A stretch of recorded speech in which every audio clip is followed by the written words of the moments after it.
Bora lá, vamos fazer a nossa revisão de linguagens, códigos e tecnologias e como é que ela vai funcionar. Primeira coisa é que eu não vou dar as aulas sobre esse assunto porque elas já foram dadas, tá? Aqui o objetivo da revisão é, entre outras coisas, a gente reforçar aquilo que mais cai, tá? Então, por exemplo, aquilo que menos cai eu só vou citar, aquilo que cai eu vou me aprofundar e eu vou falar mais. Segundo ponto, né, é relembrar aquelas pessoas que estão assistindo às aulas. De repente faz muito tempo que você viu aí linguagens, né, ou então de repente está perto da sua prova e você quer dar aquela reforçada. Então a revisão ela vale para todos esses sentidos, tá? Lembrando que a revisão ela é muito mais acelerada do que a aula em si por estes motivos. Tá? Qualquer dúvida que de repente você localize em alguns desses temas, vamos supor que você não sabe um determinado tópico. Pausa, abre uma outra página no seu navegador, vai na playlist de linguagens e assista a aula sobre aquele assunto, tá bom? É também por isso que funciona a revisão, tá? E vamos lá começar falando aquilo que é mais importante. Em primeiro lugar, a comunicação ela é fundamental para nós seres humanos, a gente sempre se comunica.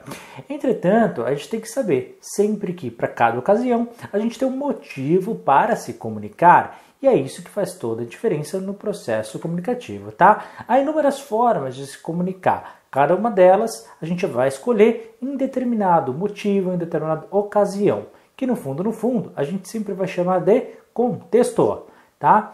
Na sua prova, isso aqui é muito importante, cai a definição de linguagem verbal, não verbal e verbal e não verbal, que é a soma dos dois. Verbal, toda vez que aparecer uma mensagem escrita. Não verbal, quando é apenas imagem. Se eu tiver uma mensagem escrita e também uma imagem, a gente fala que é verbal e não verbal. Neste exemplo, apenas música, apenas texto escrito, verbal. Imagem apenas, sem nada escrito, não verbal. Quando eu tenho os dois, tanto imagem quanto texto, verbal e não verbal. Depois, a gente fez vários exercícios. Eu vou passar os exercícios para que você possa reforçar já com as respostas. Então você pode simplesmente assistir, pausar, fazer, tá? E depois comparar se você está acertando. Então não sei resolver. Volta nas aulas específicas de exercício, porque eu fiz esses exercícios, tá bom? E aí você pode depois comparar, tá? Não esqueça.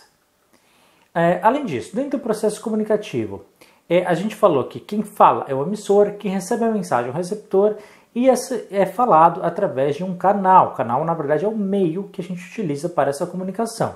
Se você usa o seu celular para falar com alguém, o seu celular é o meio, ok? O conteúdo é a mensagem é sobre aquilo que eu estou falando, tá? Literalmente o conteúdo que é dito. Quando a gente fala com alguém, há sempre uma perda dessa comunicação que a gente chama de ruído.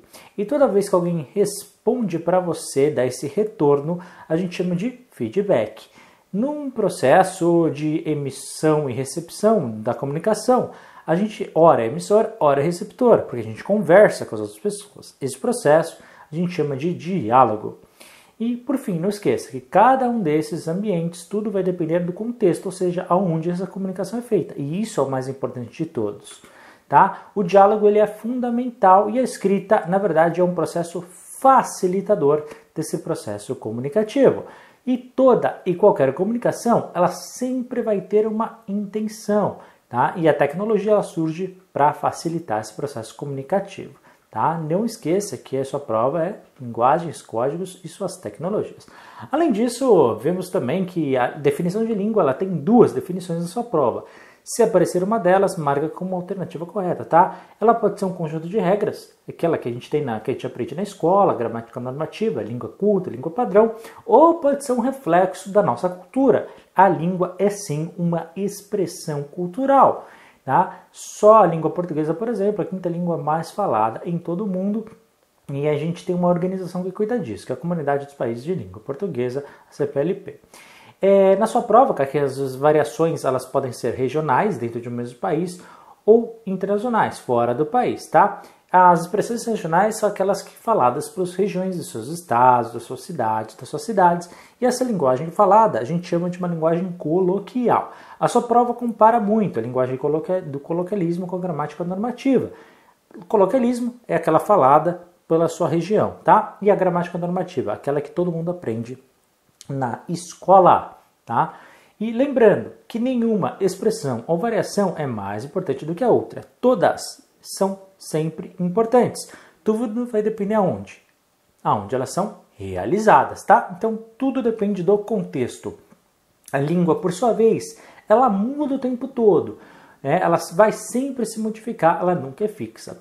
E essas expressões que a gente tem nas regionais são marcas da própria cultura que pode se modificar ao longo do tempo. Estrangeirismo, quando a gente tem uma língua externa que acaba por incorporar na nossa. O grande exemplo disso é a palavra deletar, tá?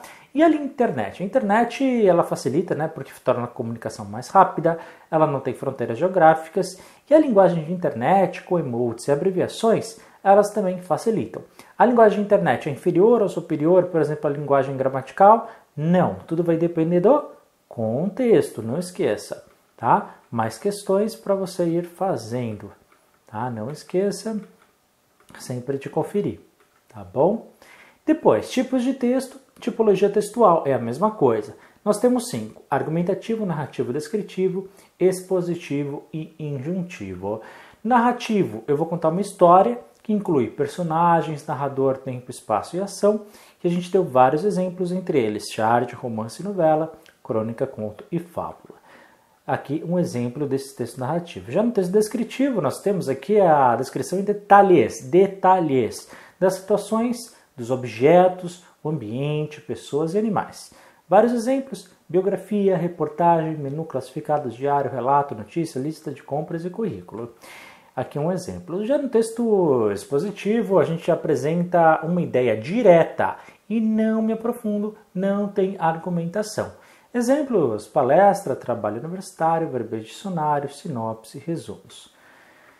Por fim, o argumentativo, que é aquele que a gente vai defender opiniões com argumentos, fatos reais e exemplos. Por exemplo, aquilo que a gente utiliza na redação do Enem e Seja, e também cartas, artigos de jornal.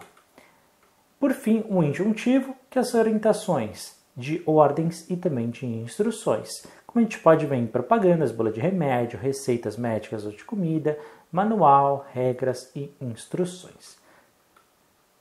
Aqui mais exercícios para que vocês possam realizar. Lembrando que essas resoluções estão todas nas aulas, tá? Ou então na playlist chamada Exercícios. Lembra, todo texto tem uma intenção específica, tá? Nunca esqueça disso, nenhum texto é neutro, sempre tem um objetivo. Dentro dos gêneros textuais, romance. O que é os romances? São aquelas longas histórias, narrativas. Histórias podem se cruzar com vários personagens, ações e desenvolvimento. Já a crônica retrata o cotidiano, enquanto o conto é uma história narrativa pequena com apenas um conflito. Já a fábula são aquelas histórias que no final uma definição moral, muito usada, por exemplo, nas histórias infantis. É uma narrativa simples com personagens diretos. Já a charge pode conter uma ou mais divisões, com um ou mais personagens. Pode conter crítica social e humor. E no final deve surpreender, geralmente é verbal e não verbal. Já o diário é um relato pessoal, em primeira pessoa, ele é mais intimista e vai falar sobre o seu dia a dia. E os verbos geralmente estão ali na primeira pessoa. Hoje eu levantei, hoje acordei, ou então nós fomos no parque, nós fomos no cinema, ok? Primeira pessoa do singular ou primeira pessoa do plural. Já a biografia ou a autobiografia é um relato da vida de uma pessoa. Se alguém fez para ela, a gente fala que é uma biografia. Se a própria pessoa fizer e escrever, é uma autobiografia, ok? Geralmente com alguma relevância social, uma pessoa com alguma relevância social, e esses fragmentos da vida da pessoa, obviamente, são escolhidos com alguma intenção, né? A reportagem, informação ou notícia sobre algum tema nacional ou internacional, e geralmente na prova do Enseja, no final do lado direito, vai sempre ter a fonte, ou seja, da onde que aquela notícia foi retirada e também a data. O currículo é um resumo da vida e dos objetivos profissionais de uma pessoa, contém um histórico de trabalho, as datas, o estudo que ela tem, né, e também as competências mais relevantes. Lista de compras são produtos e quantidade de itens para ser adquirido durante o ato de compra. Já um menu de um restaurante são os alimentos, as bebidas, entradas e sobremesas e tudo aquilo, né, que o restaurante pode oferecer ali à venda, tá? Geralmente contém o preço e, em alguns casos, até para quantas pessoas servem. Há também um método de pagamento e as informações para pessoas que têm alguma alergia. Já a palestra é uma fala direta de uma pessoa para um público sobre um tema mais relevante. Enquanto isso, um verbete de dicionário ou nota de dicionário, que são sinônimos, são as definições sobre o significado de uma palavra. Resumo, por sua vez, é o conteúdo com as partes principais e informações mais relevantes de uma obra, livro, trabalho ou filme. Sinopse é algo muito parecido, só que muito menor, tá? É geralmente feita ali em poucas linhas, 2, 3 linhas no máximo, e é um super resumo aí de um filme, de uma série, sobre o que a obra conta, tá? Não pode conter spoilers, ou seja, contar o final de uma vez, ou deveria não contar, né? E deve ser atrativa. Muitas vezes contém o personagem principal, tempo, local, desenvolvimento principal, e é o primeiro contato, pessoal, que realmente a pessoa vai ter com aquele filme, com aquela série, tá? Se você tem Netflix ou qualquer streaming aí, assim que você entra, aparece isso. Carta de leitor, muito utilizada antigamente, né? Era a opinião de um cidadão comum, né? Sobre algum tema, geralmente até oposto ao próprio editorial do jornal. Pode contrariar, sim, a opinião que o jornal tem. E era muito interessante, antigamente era muito comum. A propaganda, né, utilizada aí para venda, para fortalecimento de uma marca, ou então uma conscientização social. Tá? Uma das 3 formas ela é sempre utilizada, pode utilizar com imagens, textos ou ambos. Atenção, hein, que o autor do texto não é o produto em si. Cuidado que às vezes a pegadinha do ensejo ela pode surgir. Tá? Lembrando que geralmente para conscientização é feita ou por empresas ou até mesmo pelo governo. Tá? O governo faz muita propaganda de conscientização, de utilização, por exemplo, de cinto de segurança, para elementos para não beber e dirigir e assim por diante. Tá? Lembrando que algumas expressões como vamos mudar, estamos juntos, às vezes pode aparecer, mas é só para o autor se colocar em pé de igualdade com o leitor. Tá? É uma estratégia de convencimento. O autor apenas escreve, mas não participa. Cuidado para não se confundir na hora de resolver sua questão do ensejo. Bula. Bula é utilizado para remédios, tá? Todo e qualquer medicamento tem. E há informações e composições do medicamento, tem ali instruções de uso, quantidade, quantos usar por vez, contraindicações e também os efeitos colaterais. E a leitura é importante para o paciente compreender todos os seus efeitos. As receitas, tanto receita de comida ou receita médica, no final tem a mesma concepção, por isso o nome receita, tá? É um guia para a realização de algo e é feito passo a passo que deve ser seguido na ordem. Então, além de informações e ingredientes, contém sempre a quantidade exata de cada um deles, tá? E é preciso sempre seguir a ordem, o tempo de realização e os números, ou seja, as quantidades apresentadas. Manual de instruções. São instruções claras. Se você já comprou algum produto eletrônico e tudo mais, você deve saber que são instruções claras, às vezes com fotografia até mesmo, de repente se for para fazer um imóvel, né? Para que adquira determinado produto sobre a melhor forma de utilizá-lo, para melhor aproveitamento. Por fim, um poema, né, que por regra não existe ali um parâmetro, mas para o ensejo geralmente vem em versos que a gente chama de linhas, é a mesma coisa, e esse conjuntinho de linhas são grupos, esses grupos a gente chama de conjunto de versos, que são estrofes, tá? E no final, geralmente de cada um deles a gente tem rimas, tá? Na leitura. A fotografia é só um texto não verbal no final das contas, é uma imagem. E essa imagem, como qualquer texto, verbal ou não verbal, tem sempre um objetivo final. Nesse caso, a fotografia que vai aparecer na sua prova nem seja, ela sempre tem a intenção de convencer ou conscientizar de alguma coisa. Pode ser uma crítica social, pode ser humorística, pode ser sim, tá? Geralmente ela tem ali cores, ângulos, sombras ou ausência de cor, né? Preto e branco, e algumas informações, tem objetos ou ausência deles, e tudo isso é muito importante, né? Com a intenção, aquilo que o autor ele quer realizar, a mensagem que ele quer passar. Aqui mais questões para quem não resolveu, então pode desenvolver cada uma delas, ok? Aqui a gente fez bastante durante a aula. A língua portuguesa, nós dividimos em 3 grandes áreas, né? A área da semântica, a área da morfologia e a área da sintaxe. A área da semântica vai estudar o significado de tudo que tem na nossa língua, tá? Enquanto a morfologia vai pegar as palavras isoladas e vai tentar agrupá-las em cada uma daquelas 10 categorias que a gente estudou. E, por sua vez, a sintaxe. A sintaxe vai ver a relação das palavras umas com as outras dentro de uma ordem específica. tá? E é importante saber as 3 áreas que vão te ajudar a interpretar melhor os textos. Sentido denotativo, não esqueça, hein? É a frase no seu sentido real. Não tem duplo sentido, ela quer dizer exatamente aquilo que está escrito. Se aparecer sentido denotativo ou sentido de dicionário, é a mesma coisa. Quanto ao sentido conotativo, a mesma frase ela pode ter vários significados diferentes, ou seja, você tem que interpretar, você tem que usar o sentido figurado. Já no sinônimo, são palavras ou expressões que têm uma aproximação muito grande. Feliz, alegre, triste, infeliz. Tá? Então pode ser um ótimo recurso para você substituir, por exemplo, palavras no texto por outras, evitando repetições e melhorar a leitura da sua redação. Já o antônimo são palavras com significados opostos, ou seja, é o contrário de sinônimo, né? Então, por exemplo, se eu falo feliz e triste, alto e baixo, são palavras que são antônimas. Aqui mais questões. Morfologia, por sua vez, são ferramentas que a gente aprende, né? São 10 classes morfológicas apenas, tá? Então, toda e qualquer palavra que você localizar na língua portuguesa vai ter ali encaixado dentro desses 10 grupos. A primeira delas, o artigo. O artigo serve para identificar e dar importância que está escrito na frase. Se eu falo o menino, eu sei de que menino eu estou falando, tá? A gente usa os artigos definidos, ou os IAs, para especificar, e os indefinidos, uma, uns e umas, para generalizar. Lembrando que a palavra que vem depois, que é o substantivo, sempre vai concordar com o seu artigo em gênero e número. Ou seja, masculino com masculino, feminino com feminino, singular com singular, plural com plural. Já o substantivo, tudo aquilo que a gente consegue nomear algo ou alguém, e ele vai suceder o nosso amigo artigo, tá? Sempre artigo com substantivo. E, claro, concordância. Adjetivo. Adjetivo vai expressar a qualidade ou vai dar características ao nosso nome, ao nosso substantivo. Muito bem.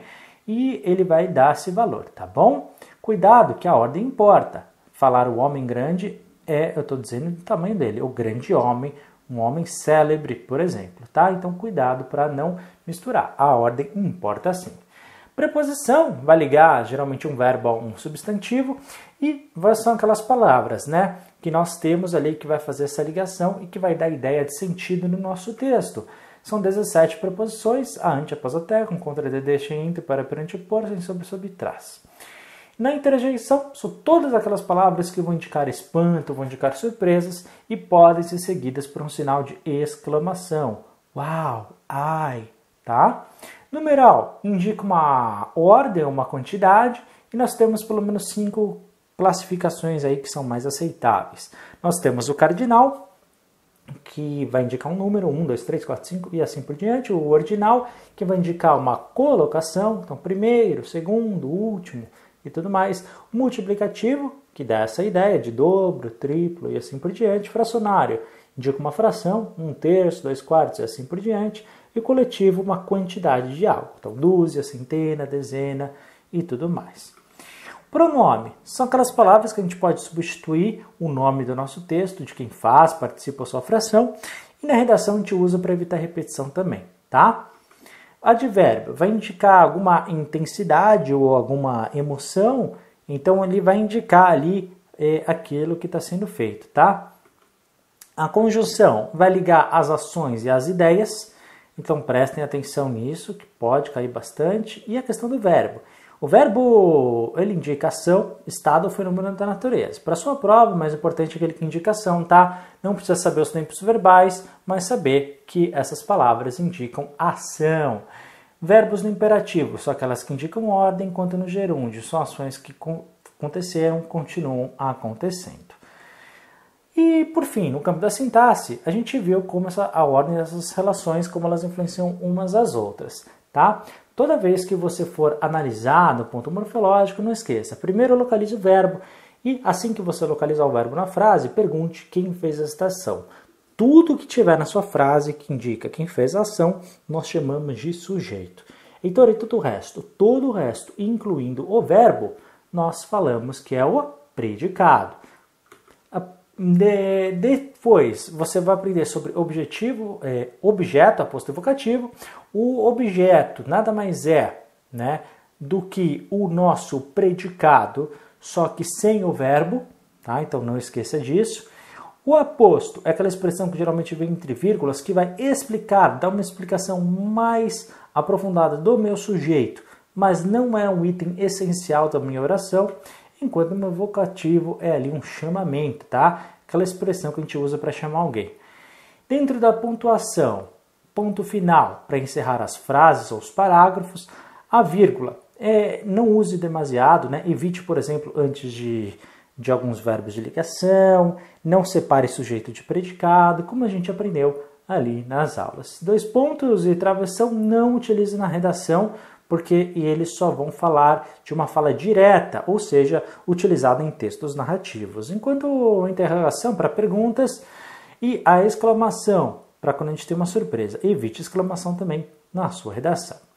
A acentuação, a gente aprendeu, né, que toda e qualquer sílaba, toda e qualquer palavra tem uma sílaba que é mais forte. A sílaba que é mais forte a gente chama de sílaba tônica. A tônica, ela sempre é mais forte. Lembrando que se ela for mais forte e seguir determinadas regras, ela tem acento. Caso contrário, não terá. Se a última sílaba da palavra for a mais forte, terminar em a, e, o, s, e, u, ens, na última sílaba você vai receber acento na última. Se a penúltima for a mais forte da palavra e terminar em l, n, r, x, i, s, u, s, p, s, e, s, uns, ou uns, vai ter acento na penúltima, enquanto se a palavra ela terminar na antepenúltima, ou seja, a terceira do final para o começo, sempre, em qualquer ocasião, vai ter acento. Já dentro da nova ortografia, a gente falou bastante sobre a questão, né, do hífen. Você tem que lembrar que vogais iguais, consoantes iguais e letra H na segunda palavra, no início, óbvio, vai ter o hífen. E nos outros casos, você simplesmente vai juntar, tá bom? Um ou outro caso, a gente vai dobrar o R ou vai dobrar o S, no caso dessas palavras que estão na tela para você, como cosseno, microsistema, semirreta e ultrassom. Gráficos e tabelas. Todas as informações que a gente tem entre títulos, os números, as cores, tudo aquilo são relevantes. Fique sempre atento na coluna, nos gráficos, aquela coluna que fica à esquerda e a linha que fica na parte de baixo, tá bom? Lembrando que nos gráficos o título nem sempre está em cima, ele também pode estar embaixo. E embaixo dele vai ter ali uma parte de legendas, tá? Que vai te ajudar a localizar melhor as imagens. Lembrando que há várias formas de você ser mostrados e que sua prova é feita numa escala de preto e branco. Ou seja, a escala de cinza é que vai diferenciar melhor ali as cores, tá bom? Na tabela você tem o título, embaixo geralmente você tem os subtítulos. E só você cruzar as informações de linha com coluna, você já acha aquilo que é preciso. E lembrando que em todos os textos de fonte sempre vai ter no final do lado direito ou no final embaixo, sempre a fonte, ou seja, da onde aquela informação foi retirada, tá? Na interpretação de texto, né, a gente viu também que tudo que a gente tem ali no texto, a gente vai sempre começar com relevância, mas o título é muito importante, a fonte é muito importante, localizar os substantivos e verbos são muito relevantes ali para a sua prova, tá? E você tem que prestar atenção em todos esses elementos, tá bom? Além disso, fique sempre atento, né, começando sempre pela pergunta para depois ver o texto, que muitas vezes ele não quer saber detalhes, ou ele está perguntando especificamente sobre alguma linha ou sobre algum parágrafo do seu texto. Então não comece lendo o texto, comece lendo sempre a pergunta da sua questão, tá? Porque isso vai te facilitar ganhar tempo. Ganhar tempo na sua prova ele é muito essencial. Lembrando que quando a gente acha um substantivo num texto, a gente está vendo sobre aquilo que ele está falando, enquanto o verbo está indicando um encaminhamento, as ações que aconteceram para compreender melhor, ok? Não esqueça disso, tá? E, claro, sempre respeite aqueles sinais de pontuação e acentuação durante a leitura e não tenha pressa, porque, afinal de contas, você tem muito tempo para poder interpretar. Se for o caso, leia 2, 3 vezes o seu texto sem problema nenhum. Lembrando que, quando aparecem imagens, valorizem, leia sempre, tanto imagem quanto texto, porque a interpretação depende de ambos. Ver um ou ver o outro, apenas imagem ou apenas texto, pode te induzir ao erro, tá? E poesia aparece com muita frequência na prova, fique sempre atento ali aos finais dos versos. Aqui mais algumas questões que foram realizadas. E, além disso, né, fizemos aqui muitas questões, Também temos algumas questões de inglês e de espanhol. Tanto em inglês quanto em espanhol, você tem que saber ali o básico, tá? Porque vão cair 2 ou 3 questões de cada uma delas. Mas todas são ligadas a temas ligados ao dia a dia. Então, reportagem, viagens, anúncios e assim por diante. São 7 núcleos que você tem que saber de inglês.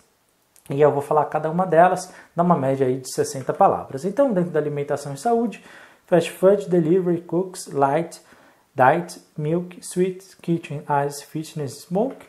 Em vendas, sale off on Black Friday, buy e size. E tecnologia, game online, offline, download, upload, delete. Locais e objetos, city, house, streetcar, airplane, window, book, baggage, phone, door, day, morning or night. Cumprimentos e direções, now up, welcome, thanks, exit, open, push, please. Advérbios, only, always, never, again, but, every day, more, yet, very, yes, and no. E pronomes, I, you, he, she, it, we e they. Tá? Lembrando, tudo isso, junto com as palavras que se parecem com o português, você consegue interpretar qualquer texto. Lembra, questões de inglês e espanhol, tanto a pergunta quanto as alternativas, também estão em português. Então isso tudo vai te facilitar. Além disso, utilize os recursos de utilizar as imagens e também os textos. Lembre, às vezes a própria texto pode vir também em português e apenas com uma outra palavra. Tá? Leia sempre até o final. Geralmente as respostas podem estar no final dos seus textos, como foi nesse caso, nesse exemplo que nós demos. Tá? E aqui mais alguns exercícios, caso você não tenha resolvido. Em espanhol, pessoal, as considerações que nós vimos são idênticas a tudo isso. Tudo da análise de interpretação de texto, quanto também de gráficos e tabelas. A única diferença é que você tem uma facilidade um pouco maior de espanhol em alguns critérios, ok? Os textos e as palavras, elas se assemelham mais ao português, isso por inúmeros motivos. Lembrando que eles preferem 2 temas em espanhol. O primeiro delas são textos publicitários, feitos por um país ou por algum estado, tá? E aparece muito, ou então aparece bastante poesia, tá? E aí na poesia sempre tem aquela questão da repetição de palavras, tá? Lembrando que tanto as perguntas quanto as alternativas também vão aparecer, ok? Lembrando que também o uso do condicional dentro dessa estrutura que a gente aprendeu. Receitas de cozinha, mesmo que você não saiba, você consegue localizar pelas palavras que aparecem em português, então, ingredientes, as quantidades, ok? Além disso, algumas palavras, nenhum tudo junto, é diferente de algum, é um pronome definido, nenhum separado, igual a nem, sequer um e é um numeral. Mas é mesmo tudo junto, sem o i, parece igual a porém, é uma conjunção usada para coisas contrárias, enquanto mais com i é diferente de menos. Afim separado é uma locução prepositiva com ideia de finalidade, enquanto afim junto indica semelhança e algo comum. Lembrando, 1,9 milhão ou 1,9 milhões é 1 milhão, tá? Se até 1,99 é milhão, se 2 ou mais, milhões. Veja sempre o número que está antes da vírgula, o que está depois não importa. M apenas antes de PIB, em qualquer outra consoante nós vamos utilizar N. Claro que essa regra não se aplica, né? Para início ou antes de vogal. Estou falando apenas antes de consoantes. Mal com L, mal com U. Mal com L é diferente de bem. E mal com U é diferente de bom. Por que? A gente tem 4 tipos. Por que junto com acento igual a motivo. Por que separado com acento antes de pontuação. Por que junto sem acento igual a pois, que é uma conjunção, e o porquê separado sem acento são para frases interrogativas, que é um advérbio. Lembrando que isto, isso e aquilo. Isto é para o que vem seguir ou mais próximo, o isso para aquilo que já passou e aquilo para que está mais distante, tanto na frase quanto na imagem, tá bom? E aqui para referência espacial para você ter uma ideia. Dentro da literatura, a gente viu algumas classificações mais importantes, lembrando que as primeiras e a última são aquilo que mais cai. Trovadorismo, feito na Europa para poemas cantados daquela época, feitos pelos trovadores principais. Tá? Já no humanismo, a gente tinha uma ideia ali de uma crônica, de um teatro, uma poesia. Você tinha o homem como centro, não mais a igreja como no trovadorismo. Já no classicismo, você tinha uma busca pela perfeição, você tinha o ideal da beleza grega, tá? Enquanto no Barroso você tem um confronto de ideias entre a fé e a razão, tá? O homem como salvação e realizações humanas, tá? Arcadismo, homem e natureza, e romantismo mais voltado ali para o sentimento, para o amor idealizado. Realismo, critica a burguesia da época. Naturalismo, evolucionismo e positivismo. Parnasianismo, poesia e formalidade. E simbolismo, poemas fixos e metáforas. Pré-modernismo e modernismo, agora falando do Brasil, né, você teve uma crítica às desigualdades, a busca por aquilo que era nacional e a ruptura com o pensamento europeu. Tá? Cecília Meirelles é uma grande referência para o expoente da terceira geração pós-moderna. Oswald de Andrade também, lembrando da Semana de Arte Moderna, tá, que a gente falou também. Sebastião Salgado pode aparecer sempre com aquelas fotografias, com uma crítica mais voltada ali, uma crítica social e uma sensação sinestésica, tá? E a música brasileira, lembra, ela tem relevância sim e não consegue definir um perfil só, e todos eles são muito relevantes, tá? Folclore brasileiro, lembra, folclore ele nasce dessa imagem de passar de uma geração para outra através da oralidade, tá bom? E você tem outros principais do Brasil, Curupira, Saci, Lobisomem, Mula Sem Cabeça e o Boto. Metáfora é quando a gente usa uma expressão que tem outro significado do seu sentido real, tá? Enquanto fake news são aquelas notícias falsas que podem sim interferir as opiniões dos outros, principalmente ali nas redes sociais. Para a gente combater isso, identifique sempre a fonte das informações e de quem produziu cada uma delas. Aqui mais algumas questões voltadas para vocês. Já a sua redação ela é corrigida por 2 corretores e a média dessas notas é que vai prevalecer. Lembrando que sua redação ela é corrigida e dando uma nota final entre 0 a 10, você precisa de 5 para passar, e ela é só feita na eixo de linguagens. Você tem 5 competências que são avaliadas e você não pode cumprir aqui alguns critérios e outros que você deve cumprir para não ter sua redação zerada. Então, é obrigatório ter no mínimo 5 linhas, ser escrito em língua portuguesa, apresentar letra legível e abordar o tema proposto. E, obviamente, seguir o modelo dissertativo argumentativo. Então, siga essas recomendações, caso você queira fazer, né, seguindo os critérios que a gente aprendeu em aula. Não esqueça, caneta preta transparente é obrigatório.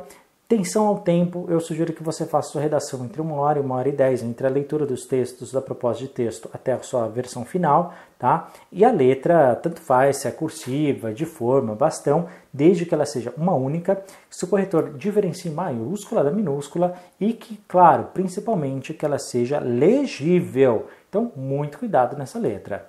Tá? Lembrando que assim que você receber sua redação do lado esquerdo, na terceira para a 4ª linha, já tem o tema em negrito, então fica atento e depois você vai ter os referenciais de texto de apoio.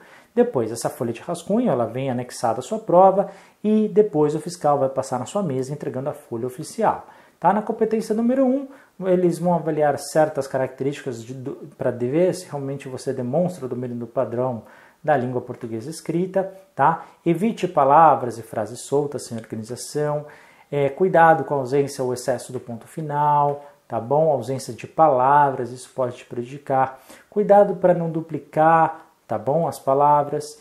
Faça sempre o rascunho, revise aquilo que você fez e utilize o tempo adequadamente. Muita atenção à sua ortografia e sugiro que você leia bastante para fazer essa correção, tá? Aquilo que você aprendeu nas aulas sobre acentuação é a hora de praticar, assim como a separação de sílabas deve ser cumprida quando a gente separa a mesma palavra entre uma linha e outra, tá? Então cumpra aqueles critérios. A sua concordância de singular com singular, plural com plural, devem ser aplicadas assim como a sua regência.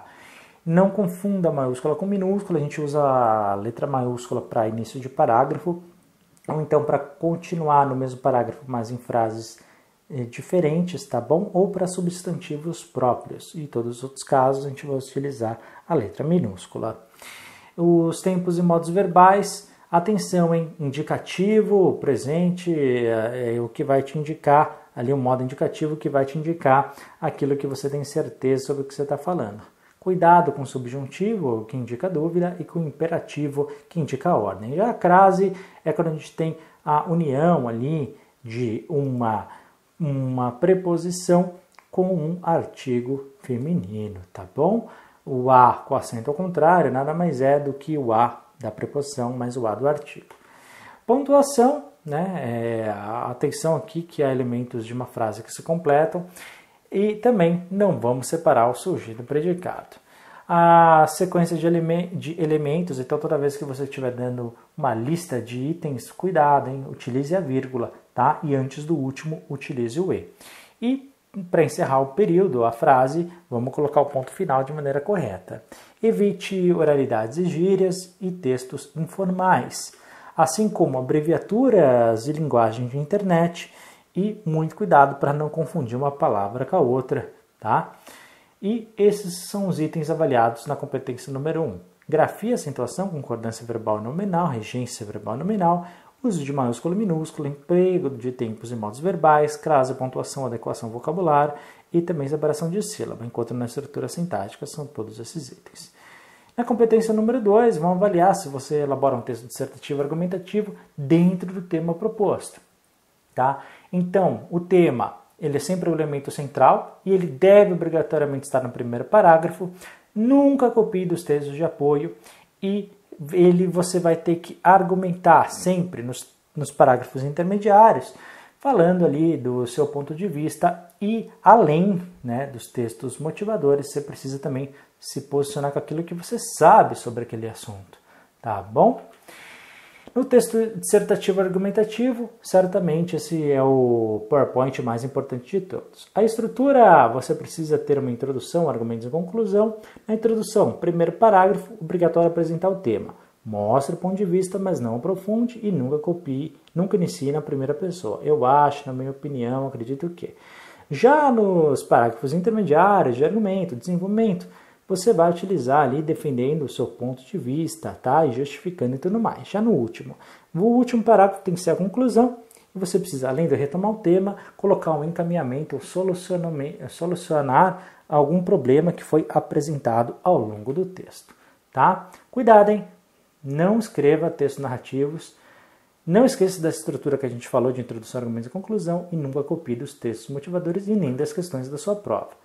Texto, o título não é obrigatório e pessoalmente eu indico que você não coloque, tá? Aqui tem algumas perguntas que pode te referenciar. Depois, você tem que planejar seu texto, né? Ou seja, descubra o tema, depois faça uma tempestade de ideias, divida o seu texto em partes e aí você começa. Lembrando que eu dei a sugestão aqui de 4 tipos de introdução diferentes, você pode utilizar qualquer uma delas, tá? Aqui dentro de um tema proposto para você ter ali os seus exemplos. Não há regra para definir quantos parágrafos tem de argumentação dos parágrafos intermediários, mas sugiro que você faça entre 2 ou 3, tá? Além disso, não esqueçam de argumentar, explicar, justificar, utilizar dados estatísticos de empresas ou instituições de referência, defendendo sempre o seu ponto de vista e colocando conectivos entre eles, tá? E na conclusão, retome ali o tema, solucione, apresente um encaminhamento e também dê um pequeno resumo ali de tudo que você trabalhou ao longo do seu texto. Evite contradição e também excesso de informações.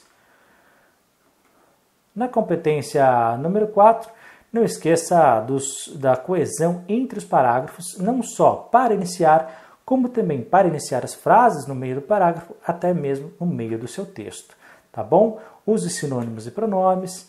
Use os conectivos, você pode usar de adição, de oposição, comparação, alternância, explicação, finalidade e conclusão, tá bom? Aqui tem uma lista de todos eles que você pode utilizar mediante a sua necessidade.